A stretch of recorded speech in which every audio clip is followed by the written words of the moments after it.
Hi, everybody. I'm Mike. This is Budget Guns and Gear Reviews, and you are listening to The Right of the People, where we use the first to defend the second every Friday night at 7 p.m. Eastern. So uncover your keyboards and fire up your fingers. Time to join the conversation.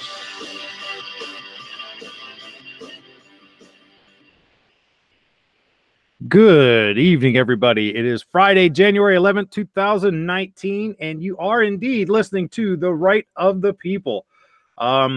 As always, I am pleased and humbled that you guys have decided to spend some time listening to me blather on about whatever's tripped my trigger today. Let's get into it, man. We got a lot of stuff to talk about tonight. There's always a lot to talk about on this subject. But first, let me go ahead and go through the panel here and say welcome. Squibload, how you doing, sir? You would call on me first when I'm trying to type something in the chat. Wait, what show am I on? The Right of the People. Oh, crap. I thought I was on Shooting Left of Center. Excuse me. I got to go. Okay. Thanks for stopping by. Give him the bird. Okay. Hi, everybody. Happy Friday night. Roll call, how you doing, sir? What's going on, man? Thanks for having me. Are you in the right place, first of all? Yeah. I think I'm good. All right. We got Adam from the Modern Anti-Federalist. How you doing, sir? Man, I'm doing great, dude. Thank you so much for having me, shooting out the link. I'm fired up. Let's do this. Outstanding. And we got David Bowling, the Kingpin himself. How are you, sir? I'm doing fine, man. Thanks for having me. Always humbled to be with such a great panel. Really great chat going on. So thanks for having me. All right. Hey, out there in the chat, I just wanted to mention that, yes, Negan Gaming, I absolutely do remember you. You were the young man that we had on that had some need a little bit of education on the Second Amendment. I hope you've done some research since then. I'm glad to see that you're back here to listen to us. In any case, hope you enjoy yourself, and I'm glad to see you.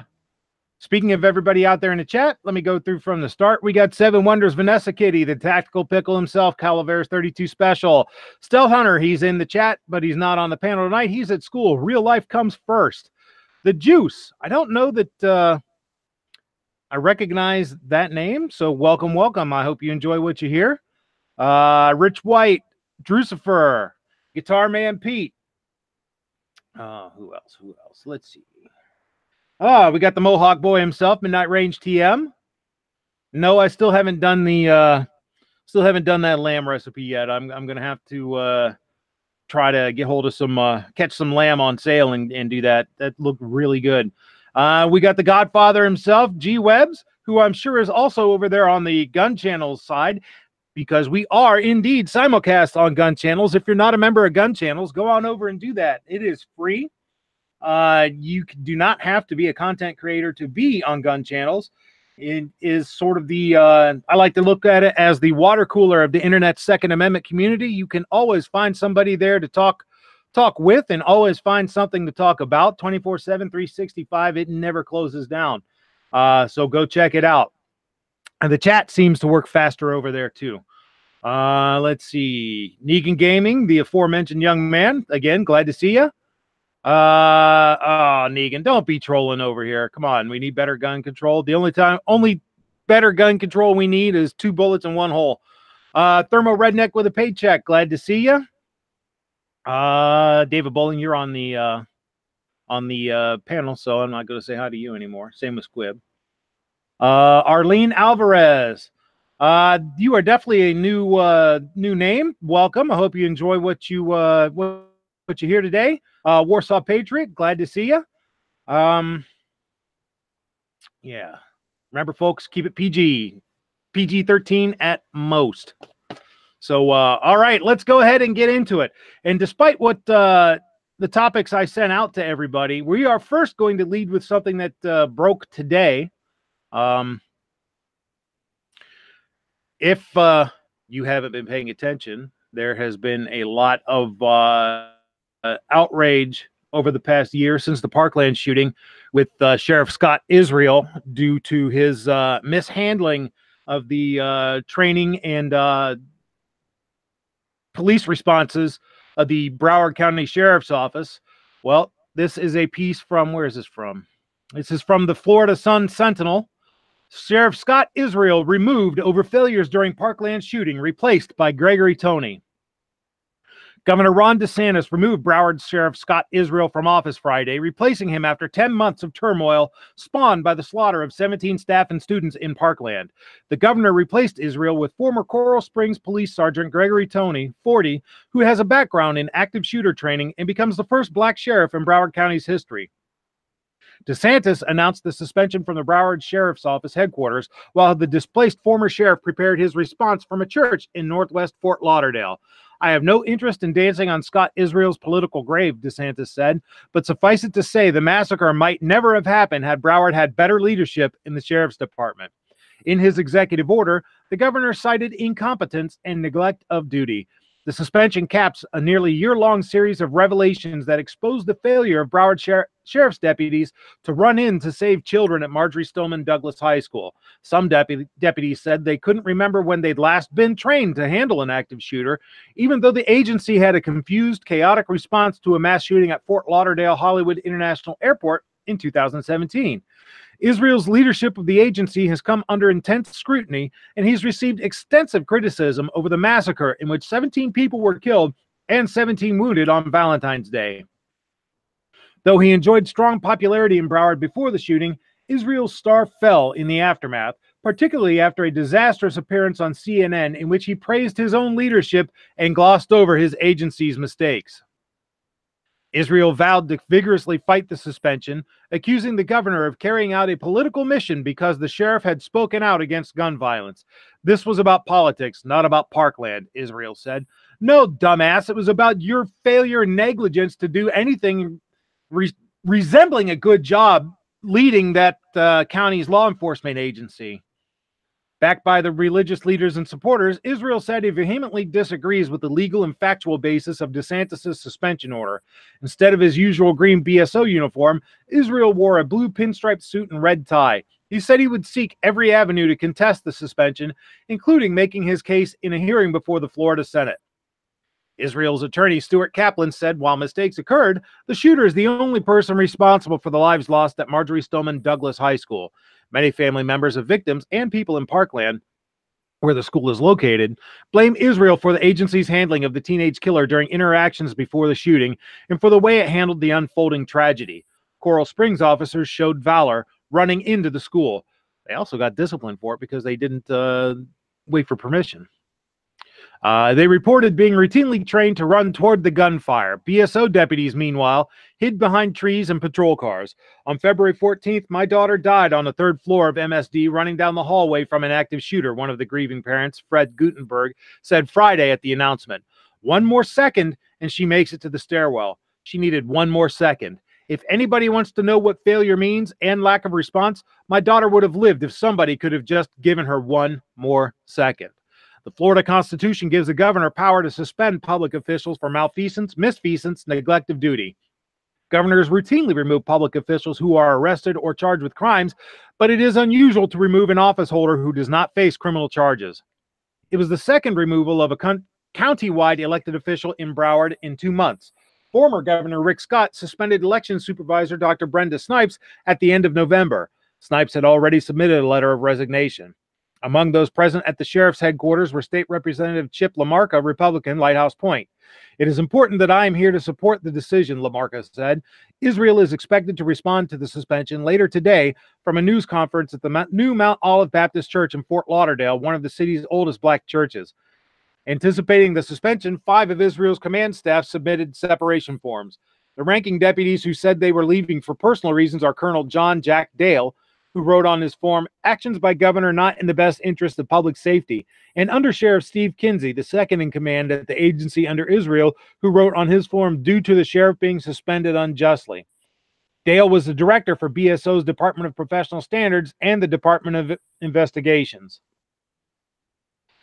Major Kevin S. Schultz, who was in charge of training, also resigned. Well, gee, it sounds to me like those guys saw the writing on the wall and knew they were going to get their asses fired anyway, so they just quit to make it look better. Dale, Kinsey, and Schultz were among many high-ranking officials Isreal hired from his former workplace, Fort Lauderdale Police Department. Major Chadwick Wagner, a former Hollywood police chief who served as a BSO human resources director, said his reason for leaving included the unjust decision by Governor Ron DeSantis to remove Broward County Sheriff Scott J. Isreal. As Sheriff Isreal has been twice elected by Broward County residents, this is a decision that only the resident voters of Broward County should decide. Colonel James Poland retired effective Thursday and did not comment on his form.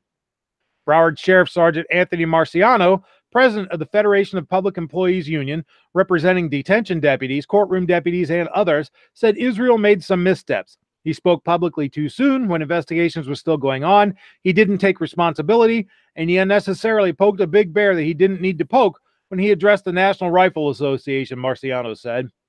But Marciano said Israel's fate would have better been left to voters. I listened to all the MSD Commission meetings, and the sheriff said one thing that should have resonated everybody. You can't teach courage to people, Marciano said. Rod Skirvin, the president of the Broward County Police Benevolent Association, which is attempting to regain representation of deputies, said the public's confidence in Isreal was shaken. I think sometimes situations dictate that change has to be made just to give things a fresh face and new beginnings, Skirvin said. Let's see, where's Jeff Bell, head of the Deputies International Union of Police Associations and a member of DeSantis' transition team, had a more harsh assessment. He has turned this agency, the largest fully accredited sheriff's office in the country, into a political machine for his own well-being, Bell said. He's incompetent and should be removed permanently before anyone else is killed on his watch. Tory Fat Joe, president of Broward County Professional Firefighters and Paramedics Union, said the disruption in leadership wouldn't keep people from doing their jobs. I'm leading a group of professionals who will serve the citizens of Broward County and love our agency and will do what we do under any sheriff as we always have, Fat Joe said. The new sheriff, Tony, who worked for 12 years as an officer and then sergeant in Coral Springs.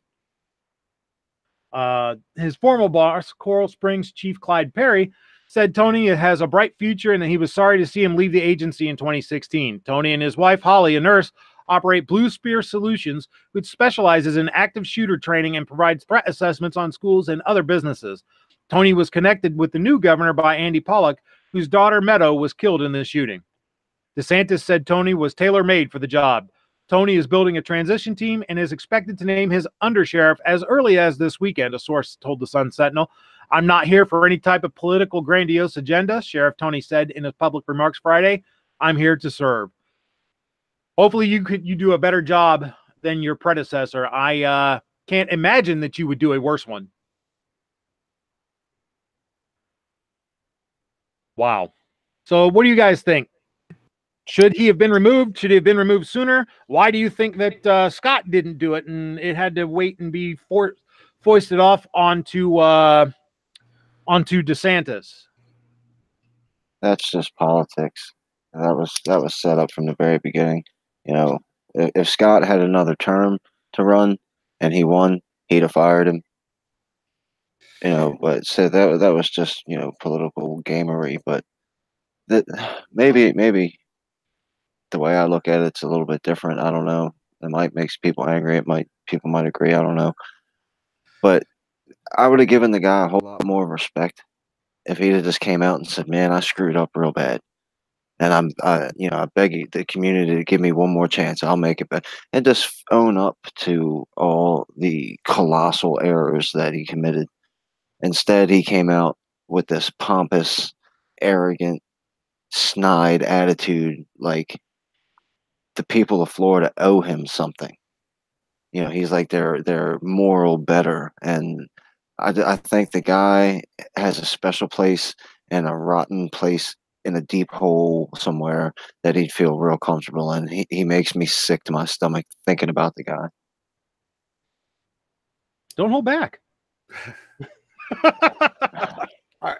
So just to even build upon this a little bit more, this guy like Scott Isreal, that guy should have stepped down from the beginning because he doubled down, he tripled down. This guy, he had no respect for himself, and he thought, he was pompous, he was arrogant, he thought he had it going. This was the guy who got into a town hall debate against Dana Loesch. Remember that? Yeah. I mean, so this guy wanted to double down and blame it on firearms and not take the personal accountability for the fact that his department failed, and they failed big time.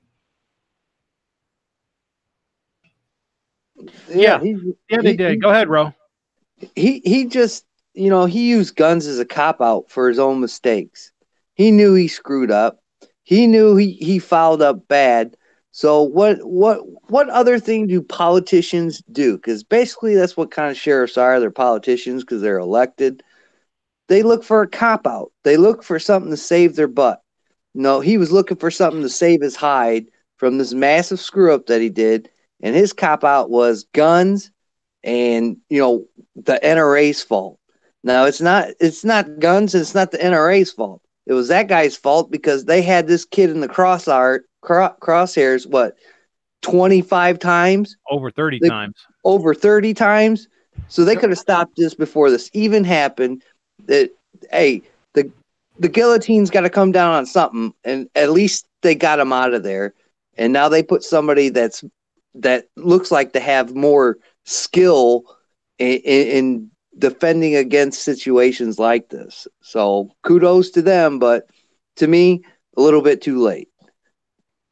I think that from the beginning, Scott should have stepped down, or Isreal should have stepped down. He that would have been the decent thing to do, was, admit that he failed in leadership. He failed to ensure that his deputies are trained. That's one of the things that, coming from my background in corrections, there are mandatory trainings that you have to have every year, and, mandatory minimum training hours that you have to have all of your staff meet every year. And if you don't, you're held accountable because your people aren't trained. Mm-hmm. The same, absolutely, I would imagine, would apply in law enforcement like that.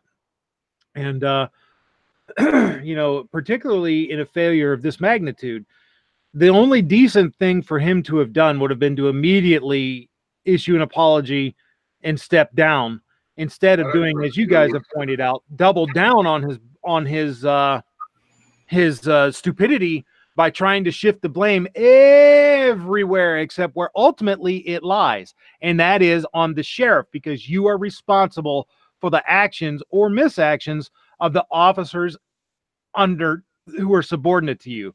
Bottom line, the buck stops with you. He should have been removed long ago. That guy stood on that stage, and I'm not a conspiracy theorist. I don't know if he knew what was going to happen. I'd say he had a pretty good idea of what they were getting ready to put Dana Loesch through, and he stood there and let those people blame her. Yeah. They weren't just blaming the guns; they were blaming her. That means they were blaming each and every one of us in the chat that owns a firearm, each and every one of us on the panel that owns a firearm, because we are so immoral, we can't give up our guns to save Junior's life. And he stood there and let that happen. What a rat. Knowing that ultimately the responsibility was his. Yeah. This guy's a piece of garbage, and he should have been removed long ago. That's my opinion. Understand why it took so long. Well, I think that it took so long for political reasons. They wanted to have this commission's report come out so that they could then point to it and go, look, here's evidence as to why we did it, for the upcoming lawsuits that we know are going to happen. Because Isreal already said that he's not gonna take it laying down. He's gonna fight it. So they wanted to make sure that they had the good cause to fire him. I'm sure that's exactly what it is. I know he should be ashamed of himself, and his subordinates that have quit, that are saying they're doing it because they're mad their boss was unjustly fired. No, if they quit, that'll look better when they go to hire in somewhere else than if they got fired. At their level, if they were a lowly patrol officer, they might be able to get away with getting let go and finding another job. But at their level, if you're looking for something comparable, having quit saves it goes over a lot better. Yep. And you're right, the buck does stop with the sheriff. There are some things that his people could do that he could go, look, this is an individual, this is not a representation of our department. And then there's other things that fall square on his shoulders, sometimes even in the case where he had no knowledge of it and he did not sanction it. That's one of the downsides of being in charge. A lot of people want to be in charge. They think it's cool. You get the big office and you get the big paycheck and you can boss people around. You can do this. You also have to bear the responsibility of the actions of your people sometimes. That's the difference between a good leader and a bad leader. A good leader will take it. A bad leader will run from it. That's it. Any of my subordinates at work, if they do something, I'm the one that bears responsibility for it, because I'm responsible for making sure that they're trained. I'm responsible for making sure that they know what they're doing. I'm responsible for making sure that they're doing what they're supposed to be doing. And if any of that fails, not only are they responsible for their actions, I'm responsible for their actions too, because I'm their supervisor. That's it. And that is just written larger for the sheriff, for the head of the agency. He's ultimately responsible, and he should be taking the responsibility for it, but he didn't. So now it's being forced upon him, and he's going to fight it. And when you're talking about deaths and injury to children in the school, in a public building, a place where they're supposed to be safe, a place where the parents expect nothing to happen except maybe a fist fight in the hallway or a twisted ankle in gym class or something like that, that just, it enhances the whole effect, the whole situation. And at that point, his behavior was no different than David Hogg's. He's trampling on the graves of these children for his own gain. Yep. He has no respect for the dead, just like David Hogg. Absolutely right. William Shutter says that DeSantis has a pair. Thanks for the super chat, by the way. I appreciate it. So, yeah, I think that's right. DeSantis is coming in, and he's going to just make a statement with this, that he's the gov, and he's in charge, and he's going to do what he's going to do, and I think that's great. Over on the Gun Channel side, want to say hi to everybody over there. G Webbs, Alex. I couldn't tell you what that last name is. CEHK? I don't know. I apologize if I butcher that. Rich White, David Bowling is on the channel, on the chat. Pete Ortega, Pink Panther, and Red Leg Objectives. Good to see you guys. Thanks for listening. Let's see. Let me look through some of these comments over here on the YouTube side, because I know I'm dreadfully far behind. Let's see.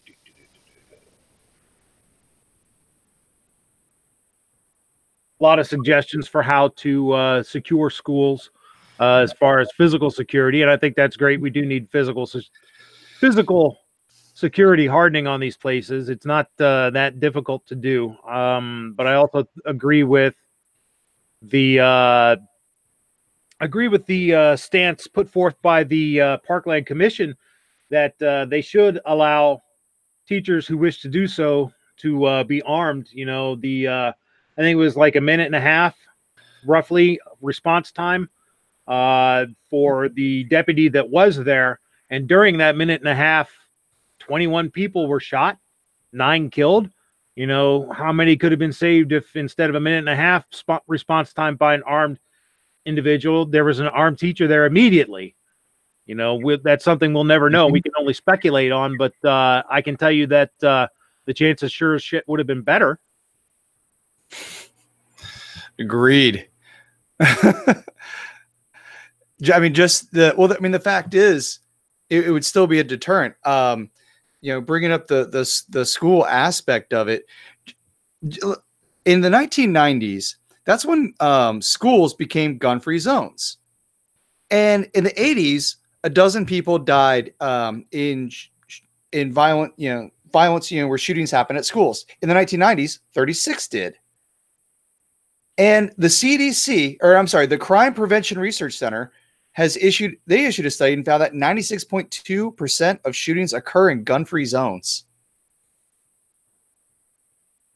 Yep. Absolutely right. Gun-free zones are nothing but target-rich environments.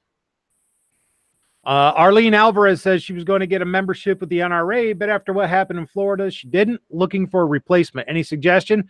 Yeah, Gun Owners of America and the Second Amendment Foundation.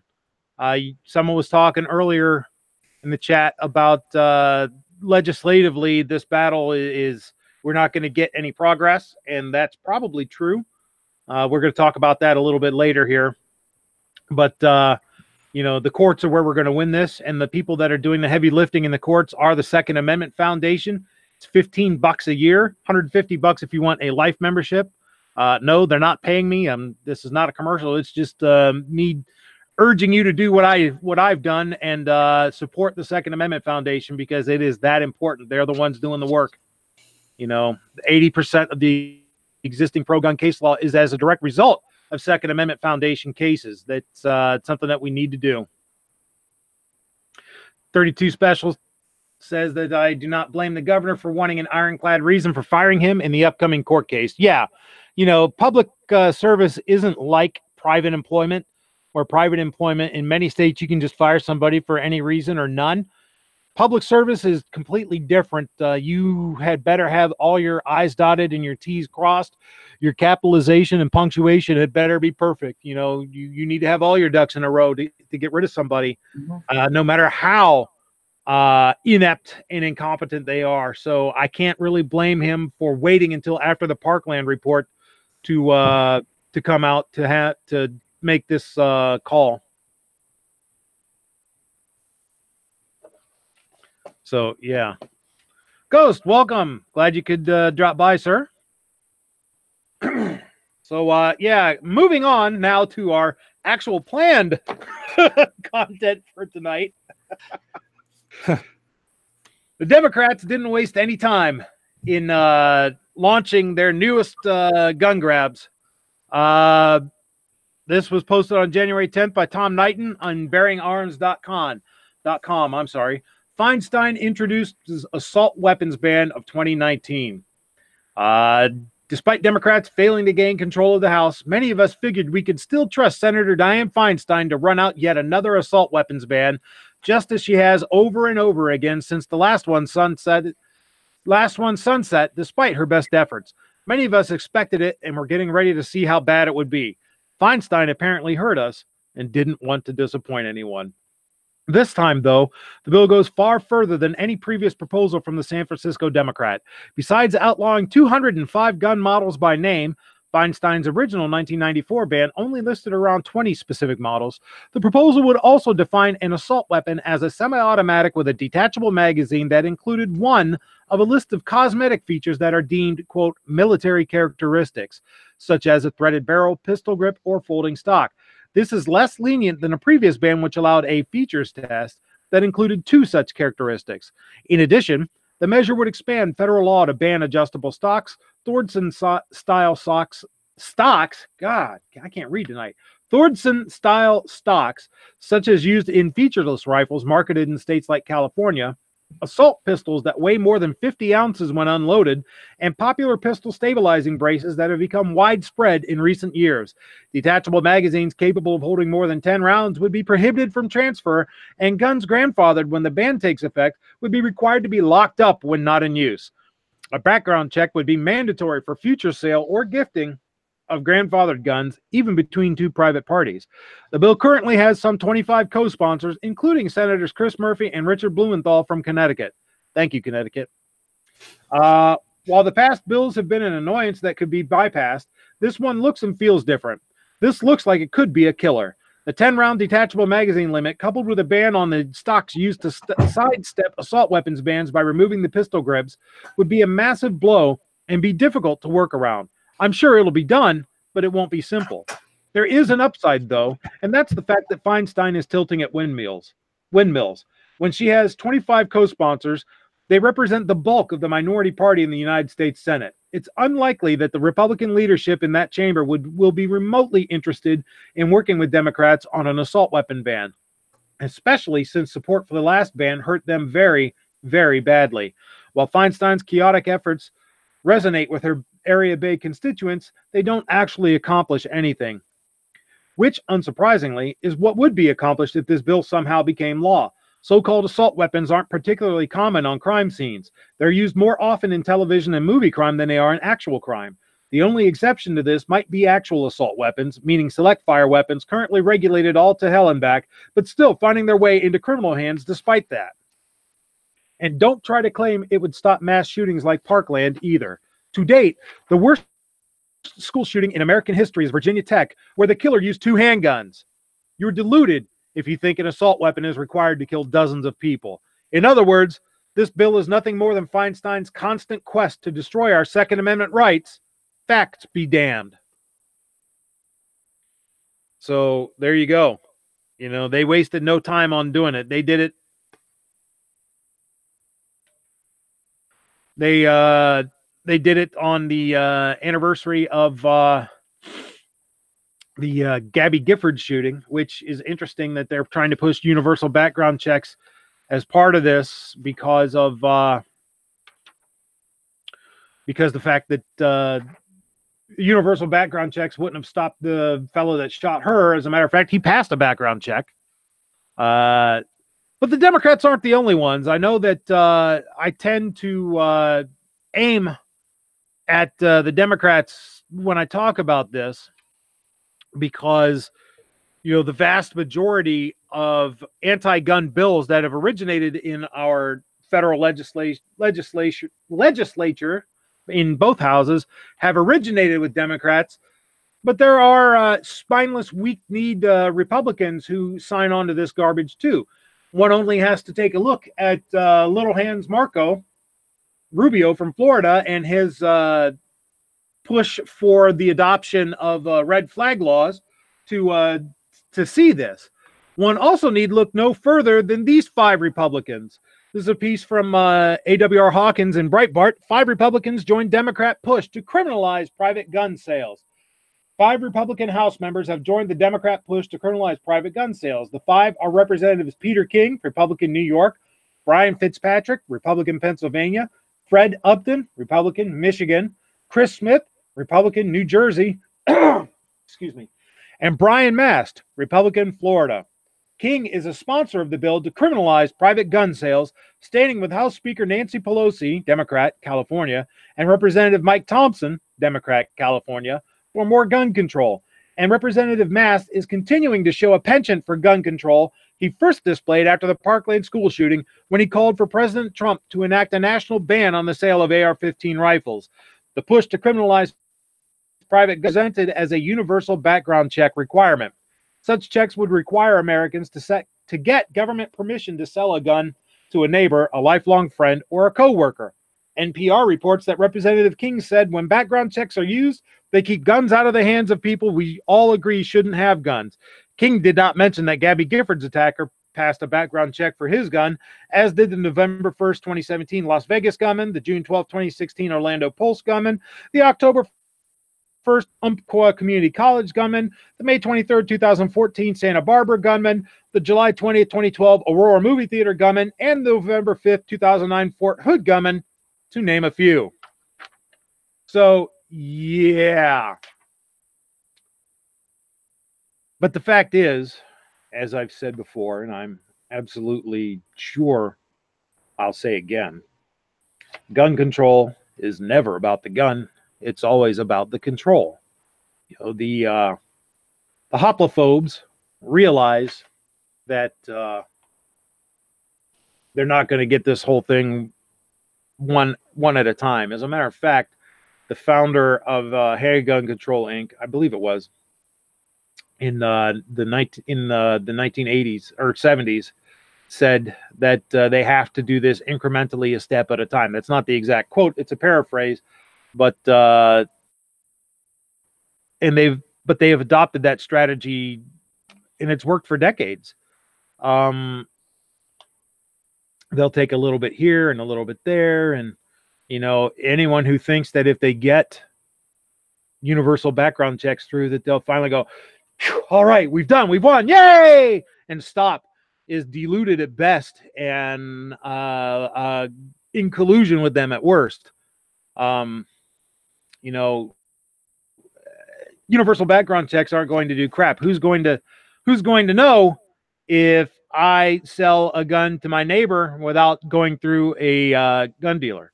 Nobody, because my guns aren't registered. There's no such thing as registration. They don't know what I have, except unless they go to the gun dealers and check the 4473s. But even then, that'll take a lot of work on their part to even find things out. Background checks are unenforceable unless you also have universal registration, which would be the next step. And we all know what comes after registration. You know, history has shown time and time again that after registration comes confiscation. And that's what their ultimate goal is, I think. Am I wrong? No, you're absolutely not wrong. The one thing that I wanted to mention, going back to the Feinstein thing, is I don't know. Like, I wasn't involved, so maybe Squib or somebody who's been around the Second Amendment community longer than I have was there to experience the term assault weapon coming around. As far as I know, this assault pistol thing, that's the first time I've ever heard anybody say assault pistol. That's right there. We have to nip that in the bud right now. Like, we cannot let the term assault pistol become part of the lexicon. We have to fight that as hard as we fight anything else, because once they coin that term, every handgun is going to be an assault pistol. So the term assault rifle was invented by Adolf Hitler in 1944. Sturmgewehr, storm rifle, assault rifle. They used to call it a machine pistol, 43 and 44, because he didn't want them coming up with any semi-automatic rifles. He wanted more submachine guns. Well, they wanted semi-auto rifles that were select fire with an intermediate cartridge. So they lied and called it a machine pistol, and he just signed off on it. And then one day he's visiting the front, and he asks his general, what can I do to make this better? You know, what would help you? And he goes, some more of these rifles. He goes, what rifles? And he shows him, and people were scared because they had been lying to the man, and they thought for sure he was going to execute him for lying to him. Instead, he took credit for it, named it the Sturmgewehr, the assault rifle, and it stuck. And that's the grandfather of every modern military rifle since the 1940s. Every semi-automatic, selective fire, shoulder-fired, pistol or rifle or intermediate cartridge infantry rifle comes from that, the basis. Now, the term assault weapon, I believe, came from the news agencies, probably after the Stockton shooting in, what one was that, 88, I think it was? Stockton, California, somebody opened up on a school in Stockton, California with an AK. And at the time, AKs were available, but they were not on the radar, just like AR-15s. They were available, but nobody was running out and buying them the way they, not everybody had one or two or 10 in their safe like they do today. It just wasn't the thing. And I believe they're the ones that come up with that. And it was, there was some legislation passed by Bush Sr. to kind of save face, but he's also the guy who said, read my lips, I won't raise taxes, and or no new taxes, and that's what did him in. Well, he didn't do any new taxes, he just raised the old ones. Yeah, and then that's why I didn't vote for him, but I didn't vote for Clinton either. And Clinton, I was young and dumb. Clinton came in on it, and he decided to capitalize on the whole media coming up with this term. So they perverted the term assault rifle into assault weapon, and it just got slid into place. You got to remember, back then we didn't have the internet, we didn't have YouTube, we didn't have any. So you found out about this stuff either on ABC World News Tonight at 7 p.m. Eastern, by the way, or in your American Rifleman 3-4 months after it happened. That's how you didn't. There wasn't this network like we have today where we can get real-time information in PDF copies and distribute to everybody and blah, blah, blah, blah, blah. And that's what people are today that are looking at it who weren't around back then might be failing to see. They're not judging the past by the past standard. They're judging it by today's standard. And at the time, nobody really gave a crap that they banned these things. It was only after the price went up and then people realized that they're going to be hard to get that they started to give a crap, and they got more popular every year.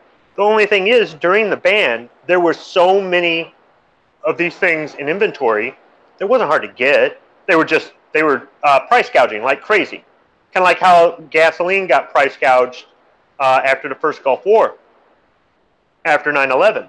So the media is to blame for this, but the politicians are able to take what the media creates and run with it.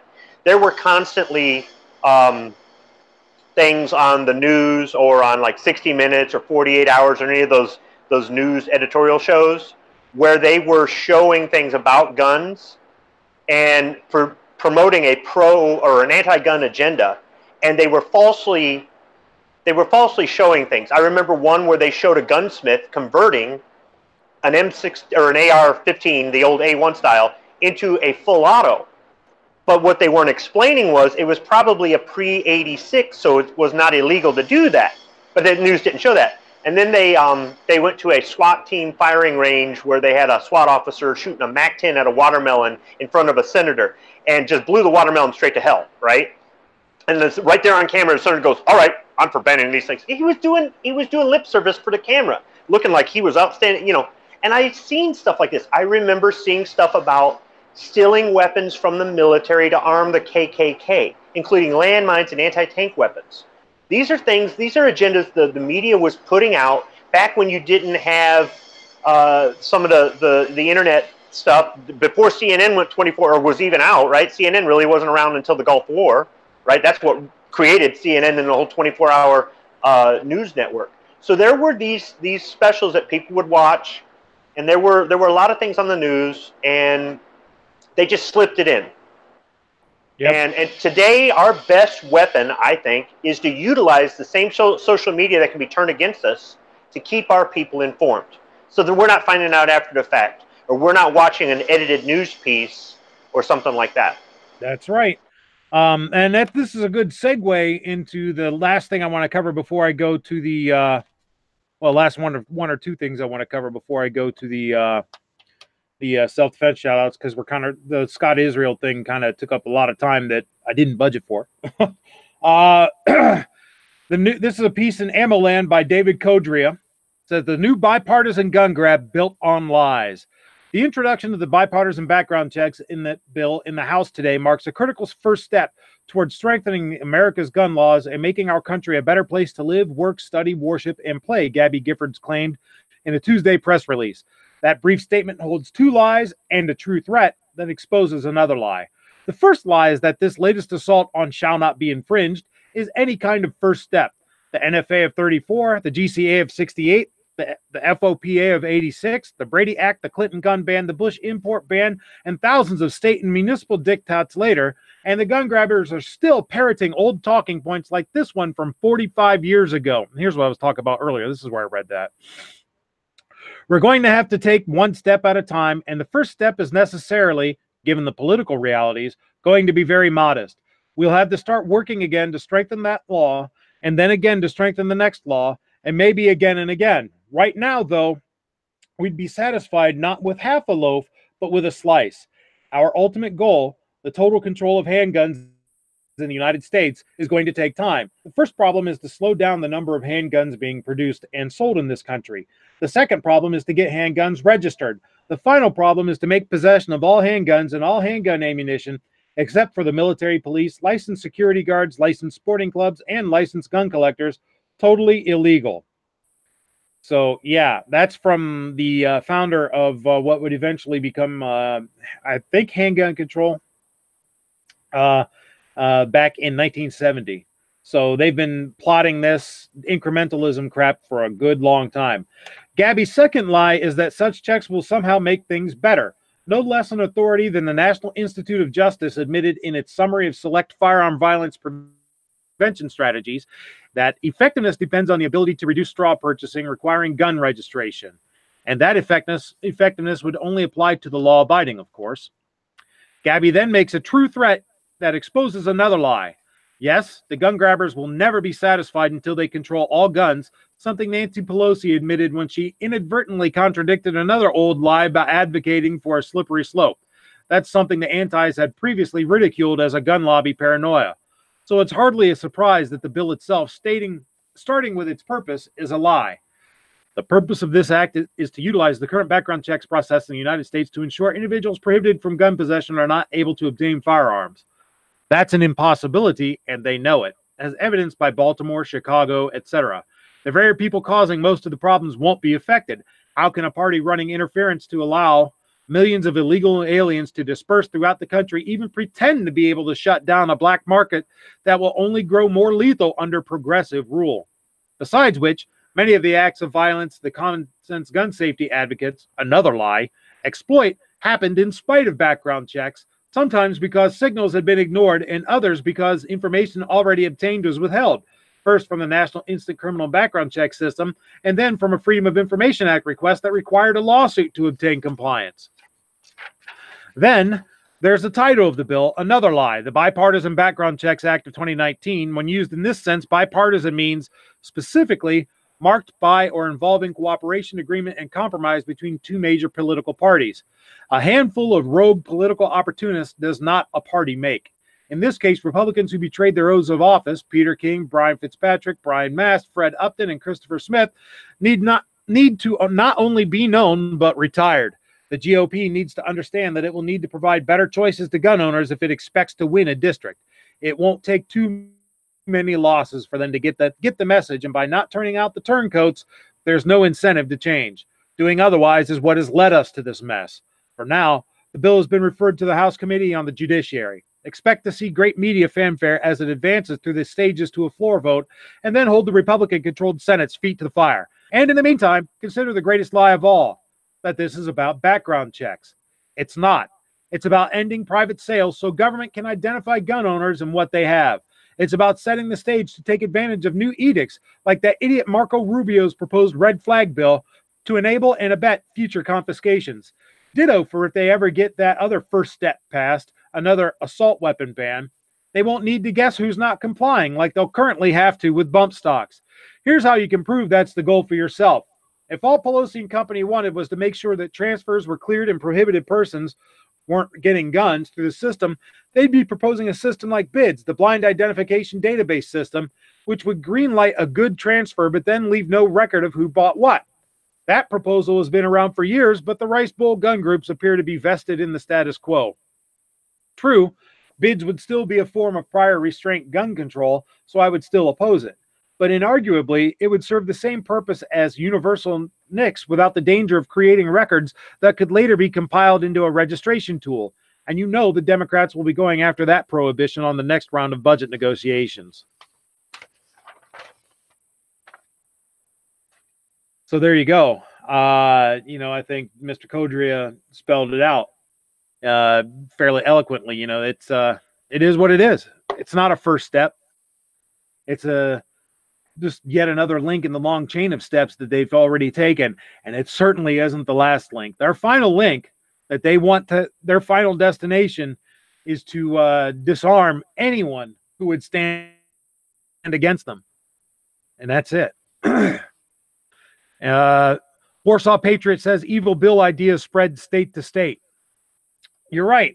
And speaking of evil bills originating in states, California, this is a piece by Jeff Daniels in CNBC. California bill would limit number of guns people can buy to 1 per month as state's new governor takes swipe at gun lobby. A bill has been reintroduced in the California state legislature that would limit the number of guns Californians can purchase to just 1 per month. A similar measure was vetoed last year by outgoing Governor Jerry Brown. It comes as another Democrat, Gavin Newsom, takes the reins Monday as the state's 40th governor. Newsom took a swipe at the gun lobby and Trump administration in his inaugural address. Make no mistake, there are powerful forces arrayed against us, Newsom said. Not just politicians in Washington, but drug companies that gouge Californians with sky-high prices. A gun lobby that's willing to sacrifice the lives of our children to line their pockets, just like you're willing to stand on their dead bodies in order to give yourself a platform to speak from and spread your agenda, you piece of...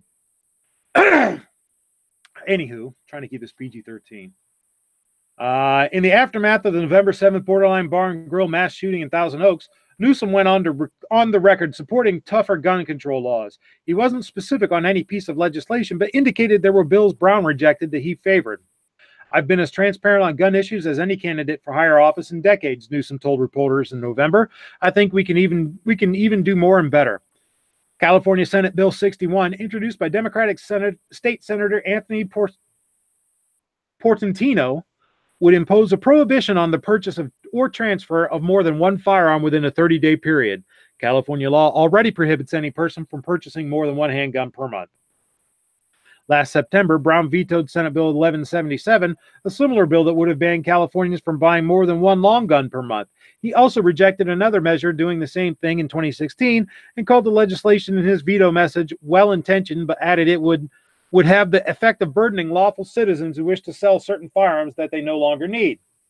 Maryland has a ban on the books barring a person from buying more than one handgun or assault weapon within a 30-day period, while New Jersey bars dealers from transferring more than one handgun to any person within a 30-day period. Virginia passed the one handgun a month law in the early 90s, but repealed it in 2012. California already has extensive waiting periods before law-abiding citizens can exercise a fundamental constitutional right, said Lawrence Keene, Senior Vice President for Government and Public Affairs for the National Shooting Sports Foundation, a gun rights advocacy group based in Connecticut. Further burdening and infringing on Californians' constitutional rights by rationing its exercise will not make the community safer. This was something former Governor Brown understood. Calaveras 32 Special says that Newsom in the past has stated he would like to see disarmament of everyone, including cops, and removing any magazine over 10 rounds from military bases. And Californians elected this guy as their leader? Man, I feel bad for those of you who live there who aren't complete moonbats, because you have to put up with all this garbage from them. You know,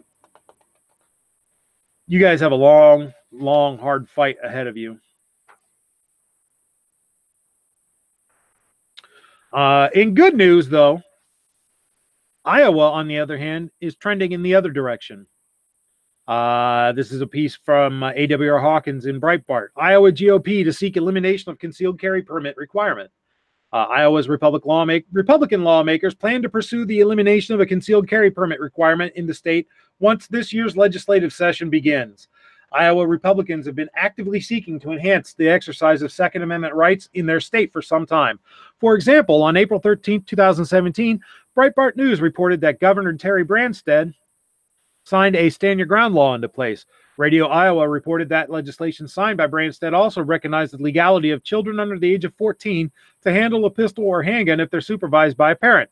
The Sioux City Journal reports that Republicans plan to push to eliminate the state's concealed carry requirement on the upcoming legislative session. This would make the Second Amendment a valid permit throughout the state. Republicans are also seeking to a resolution to the Iowa Constitution that borrows language from the Second Amendment. The resolution says the right of the people to keep and bear arms shall not be infringed. The sovereign state of Iowa affirms and recognizes the right to be a fundamental individual right. Any and all restrictions of this right shall be subject to strict scrutiny. Iowa is one of 4 states considering the elimination of concealed carry permit requirements this legislative session. The other 3 are Texas, Oklahoma, and South Dakota. And that's how it should be throughout the entire land. The Second Amendment should be our permit, but unfortunately, it isn't.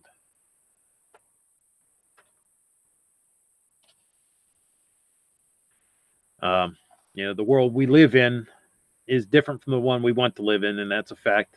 We need to do what we can the legal way to make it the world we want to live in. Just like, to be fair, the anti-gunners are trying to make the world the one they want to live in. It's just the one they want to live in has them in charge and us as their slaves. And I'm not really ready for slavery. So I don't know about you, but I don't take to that kind of thing too well. All right, it's getting on to that time, so we're going to go ahead and start rolling up the sidewalks and shutting the doors. But first, we go to Roll Call's favorite segment, Self Defense Shoutouts. For those of you who have not been around a while, who are new to the show, or who have not stuck around to the end, the Self-Defense Shoutout segment is not where I am reveling in the death or injury of the bad guy. It is where I am reveling in the continued health and life and liberty of the good guy. I'm reveling in the fact that they had the means, method, and opportunity to defend themselves against those who would deprive them of their life or health or property. And I'm reveling in the fact that they felt that their life was worth defending. I was kind of bummed out last night on Roll Call's chat. I'm not going to mention the lady's name, but there was a lady there who had said that who entered the conversation with by saying that we should all be ashamed talking about weapons, and who had said that even if she were being raped or killed, she would not. She doesn't know if she could pull the trigger because she feels that all life is precious, and I felt that was very, very sad.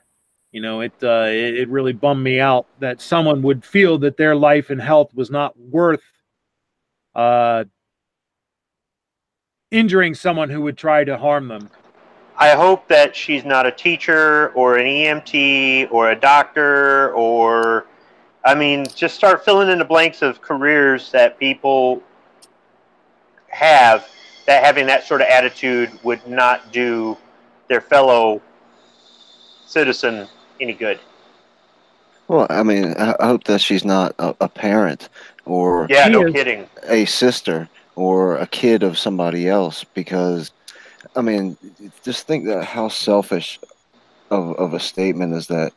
You're going to allow yourself, if somebody comes up to mug you, you're just going to let them mug you and beat you to death and rape you and do all these what do you think that your family's going to think of after that?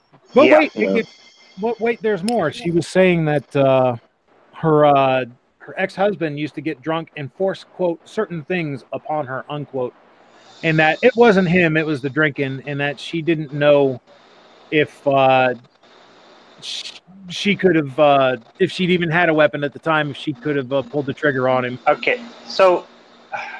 But the last time he did it, that he got her pregnant, and she was happy to have a child because she didn't think, she was told that she could never have one. Okay, she's got a few... Okay, look, here, all right, to those out there who think we're a bunch of nuts and that we're just criminals waiting to happen, none of us want to ever have to use lethal force, whether it be with a gun or anything else.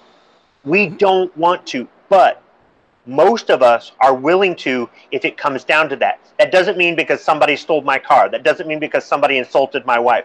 That doesn't mean because I got cut off on the freeway. What it means is you're in fear of imminent death or severe bodily harm. Yep. Or somebody who's with you, somebody that's within your, whether it be your family, your friend, your coworker, or even a stranger that's crying for help. Yeah. So it doesn't mean we want to do this. We pray we never have to do this. And most people who carry open, concealed, have guns, or say they're willing to do, in the moment of truth, they're willing to act. Most people never have to.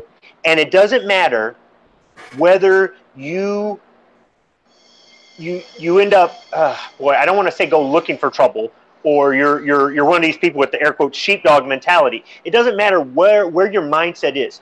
If you're a law-abiding citizen and you ever have to do with it, do that sort of thing. Whether you have to use lethal force to protect somebody, to protect yourself.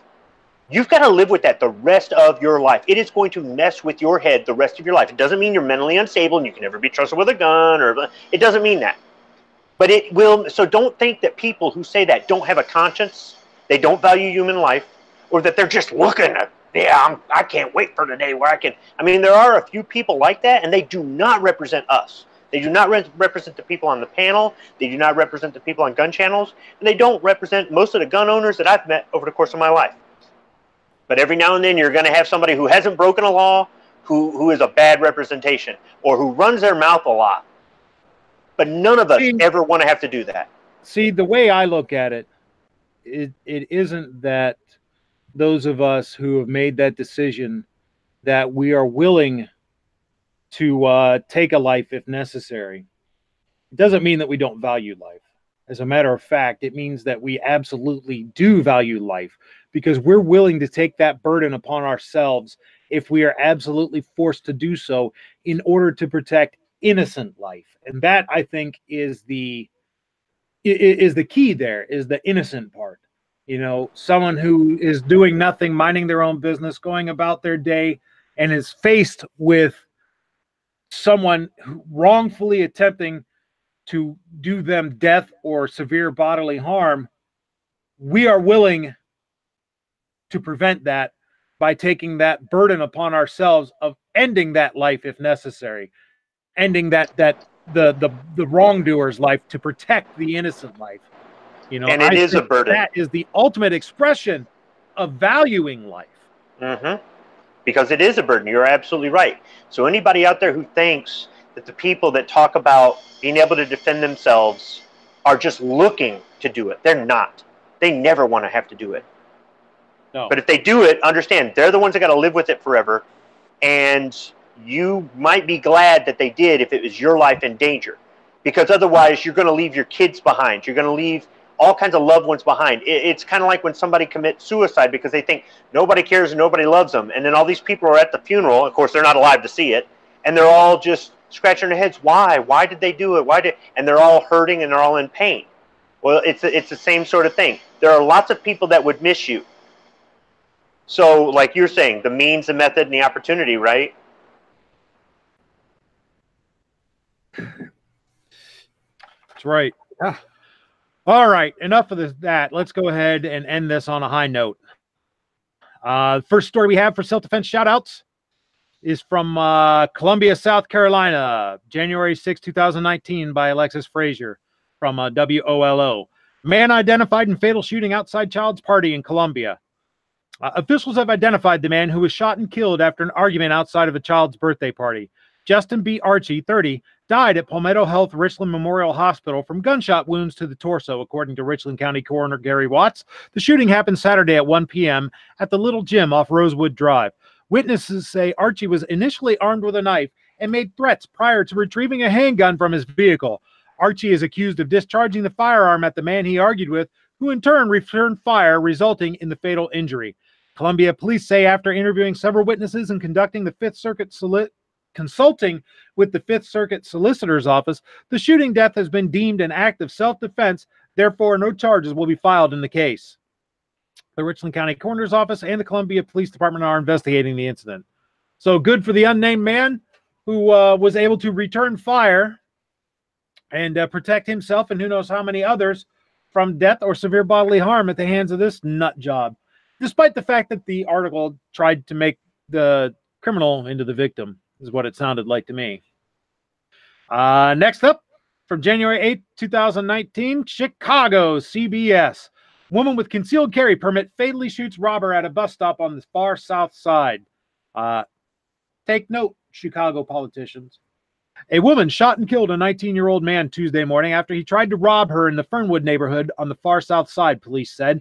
Surveillance video shows the woman waiting alone at a bus stop at 103rd and Wallace around 5:45 a.m. Suddenly, she's on the ground as a man runs around the corner. She then took off running down the street. Police say a 19-year-old man had walked up to her, pulled out a weapon, and announced a robbery. The 25-year-old woman, who has a concealed carry license, pulled out her own gun and shot the robber in the neck. Neighbors who heard what happened said the woman did what she had to do. In this day and age, they don't care whether or not you're a senior citizen or you're middle-aged or you're a child. If they pull a gun on you, they intend to hurt you in some way or take everything that you have worked for, one woman said. We don't owe the offender anything. The robber was found a block away and taken to Advocate Christ Medical Center, where he was pronounced dead. I'm kind of proud that that's what she did because she stuck up for herself, another woman said of the shooting. Area South detectives were investigating. And that, folks, is exactly the right attitude. If you attempt to harm someone else, well, I say it a lot at work, and I mean it here too. Play stupid games, win stupid prizes. Amen. I mean, you get what you get. You deserve it. And this one isn't a gun story, but it's still a self-defense story, and I really think it needs to come out. So this is from January 4th, 2019 in West Palm Beach, Florida. A mugger in Florida picked the wrong senior to mess with, a kickboxing champion. The Palm Beach Post reports that a 68-year-old Steve Shepard was limping to his car last week, a pulled muscle impairing his stride, when a mugger hit him in the head with a bottle and demanded his cell phone. Bad choice. Shepard is a 5-time world kickboxing champ. Though retired 18 years, he's been training to become the oldest professional fighter. He has a March bout scheduled. Shepard threw a right cross to the attacker's head and then smashed a hook into his ribs, crumpling him. Bystanders interceded and the man escaped. Shepard suffered a ruptured eardrum, a cut, and a bruise. The Palm Beach Sheriff's Office says security video shows the attacker is about 20 and had prowled the area for hours seeking a victim. And he picked the wrong one. Outstanding. So there you go, folks. We have 3 stories of 3 different people who are still here because they had the means, method, opportunity, and the willingness to defend themselves from those who would harm them. I think that a lot more of that attitude and a lot more of those circumstances would benefit a lot of people. You know, depending upon what study you look at, defensive gun uses happen anywhere between 300,000 and 2.5 million times a year, which even on the low end puts weighs the numbers in favor of self-defense as opposed to firearms-related deaths, 2/3 of which are suicides, by the way. So go ahead, David. You had something to say? Yeah, the hypocrisy and the ridiculousness of the anti-gun crew and you need somebody else to be responsible for your safety are the same type of people that if you walk by a house every day for a year and every single day you walk by and poke the dog through the fence, and then one day that dog's fence wasn't locked and it bit you when you went to go poke it, it'd blame you for picking on the dog. Because, the dog was only defending itself. Or say, one of you mean, nasty hunters actually got injured by a wild boar or a deer. I know that that's extremely rare that something like that would happen. But say a deer caught you or one of them boar gorged you real good. They'd say that's what you get for infringing on their territory and trying to endanger them. But if somebody wants to defend themselves on the city streets or out in the middle of a cornfield somewhere, wherever it might be, then it's a shame on them. They should have called the cops. They should have given up whatever they had to the bad guy and let the bad guy go. Yeah, that's absolutely ridiculous. That's right. That's right. So there we have it, folks. It's time to go ahead and close down. I have to get ready to go to work tonight, so I can't do a super special extended edition. But say it ain't so. Say it ain't so. Can't do it. So I just want to thank everybody on the panel for coming by. Now's the time when if you have anything you want to plug, anything you want to talk about, any last words, final thoughts that you want to give us, go right ahead. Kingpin, got anything you want to say, sir? Yeah, check out Budget Guns and Gears review. Like, share, and subscribe. Check out the rest of his channel. He's got some really great content. And thanks for having me. Thank you. Thank you. Got Adam from the Modern Anti-Federalist. Anything you want to plug, sir? No, just, hey, thank you so much for having me. Y'all, if y'all have not come over and checked me out and subbed on the Modern Anti-Federalist, please come over. I do a show every Saturday. We hit some gun news at the tail end. We start off with some funny stuff. We hit some news. I always have a good time with it. I think it's pretty good. So why don't you come check it out? Oh, the best part about the show, well, maybe not the best part about the show, but one of the awesome parts about the show is the title, This Week in Stupid. It's great. Love it. Absolutely love it. Wish I would have taken that one, I tell you. I appreciate it, brother. Roll call. Anything you want to leave us with, sir? Thanks for having me. I appreciate it. Other than that, no, I'm pretty good. Thanks for having me, Budget. Squib, any words of wisdom, sir? Yeah, I released a video today. Excuse me. I released a video today. Hopefully it pacifies Patriot in the dark. So check it out if you want. Leave some comments, or don't even bother checking. It doesn't matter. But I've got some other stuff that hopefully I can make some time next week to work on. I don't know. And check us out tomorrow morning on the Travis P11 channel, Caliber Corner at 9 a.m. Eastern. It's going to be a short show tomorrow, but we always have a good time. So see you there. Can I throw one more plug out, Budget? Go ahead. Check out foul territory on the Gizzy Gary channel at 9 o'clock tonight, Eastern, the only time zone that matters. Oh, now I know what time it's on because you said Eastern. Yeah. All right. So thank you to everybody on the panel for coming by. I appreciate it. Always glad to hear your views. Those of you in the chat, those of you listening in the replay, check these guys out. They all have great content, great channels. And if you're not watching them, you ought to be. And make sure you hit that thumbs up on their stuff and that subscribe button. Everybody in the chat, both on gun channels and YouTube side, I want to thank you for coming by. As always, I say it all the time, but I mean it all the time. I am humbled and amazed that so many of you have decided that you're going to spend an hour listening to me. The show is what it is because of you, and I very much appreciate your support and your viewership. As always, I want to leave you with the encouragement to contact your elected representatives and Congress critters. Let them know what's going on. It's more critical now than ever with the assault on the Second Amendment that we are facing in the upcoming 2 years. It's going to get violently bloody, I think.